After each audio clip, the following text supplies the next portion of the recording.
The rise and fall of the Roman Empire. 2,000 years ago, there was a city that ruled the known world. A city of gladiators, emperors, and engineers. A city whose legacy still shapes our lives today. This is the story of the Roman Empire, its rise, its glory, and its fall. Part 1. The Birth of Rome. Legend says Rome began with twin brothers Romulus and Remus, raised by a she-wolf. Romulus later killed Remus and gave his name to the city, Rome. In its early days, Rome was just a small settlement on the banks of the Tiber River. But what made Rome different was its people. They were tough, disciplined, and hungry for power. At first, Rome was a monarchy. Then it became a republic in 509 BC after overthrowing its last king. The republic had a senate, elected officials, and laws systems that influenced modern democracy. But Rome wasn't just about politics. It was about war. The Romans built armies that conquered neighboring tribes, then entire regions. Slowly, they spread across Italy. Part 2. Rome conquers the world. Rome's greatest challenge came from Carthage, a powerful city in North Africa. The Punic Wars began, epic battles on land and sea. The Carthaginian general Hannibal famously crossed the Alps with elephants to attack Rome. For years, he terrorized Italy.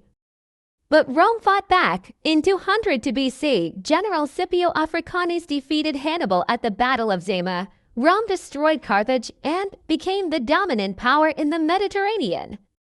From there, Rome expanded into Spain, Greece, Egypt, and Asia Minor. Their empire grew vast, and with it came incredible wealth, but also corruption. Part 3. Julius Caesar and the End of the Republic. By the 1st century BC, Rome was powerful but unstable. Rich senators ruled, while poor citizens struggled. Into this chaos came Julius Caesar, a brilliant general who conquered Gaul, modern France, and became widely popular with the people. The Senate feared him. They ordered him to give up his army. Instead, Caesar marched across the Rubicon River in 49 BC, declaring war on the Republic itself. Civil war followed. Caesar won and became dictator for life. But just as Rome seemed to have a new leader, tragedy struck. On the Ides of March 44 BC, Caesar was assassinated by senators, even by his close friend Brutus. Rome plunged again into chaos. Part 4. The Roman Empire rises. Out of the civil wars came Caesar's adopted heir Octavian, later known as Augustus. He defeated Mark Antony and Cleopatra, becoming the first emperor of Rome in 27 BC. Under Augustus, Rome entered the Pax Romana to 200 years of relative peace. Roads, aqueducts, and cities were built. The Colosseum rose, gladiators fought, and Roman law spread across Europe. Rome had become the greatest empire the world had ever seen. Part 5. The height of Roman power. At its peak, Rome stretched from Britain to Egypt, Spain to Mesopotamia. Over 60 million people lived under Roman rule. The Romans built astonishing engineering feats. Aqueducts that carried fresh water to cities. Concrete that made massive structures possible. Roads so durable that some still exist today. Rome's culture influenced everything: art, architecture, language, and law. Even today, much of Western civilization is built on Roman foundations. Part 6. The Fall of Rome. But no empire lasts forever. Slowly, cracks began to show. Political corruption weakened the government. Heavy taxes drained the people. Rome's borders were constantly attacked by barbarians, Germanic tribes, Goths, Vandals, and Huns. In 285 AD, Emperor Diocletian split the empire into East and West to make it easier to rule.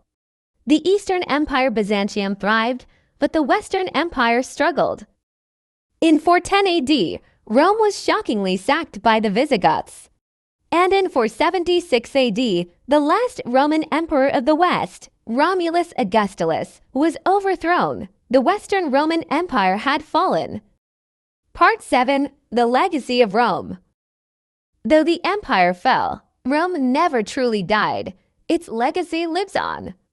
Our languages, Spanish, Italian, French, and others, all come from Latin. Our legal systems are based on Roman law. Our architecture still uses Roman designs. Even our ideas of government and citizenship come from Rome. The story of Rome is a reminder that even the greatest empires can fall, but their ideas can live forever. The Roman Empire rose from a small village to rule the world, and then crumbled into history. But its story is not just about power and loss. It is about humanity itself, our ambition, our creativity, our flaws, and our dreams. Rome teaches us that nothing lasts forever, but also that nothing is ever truly lost.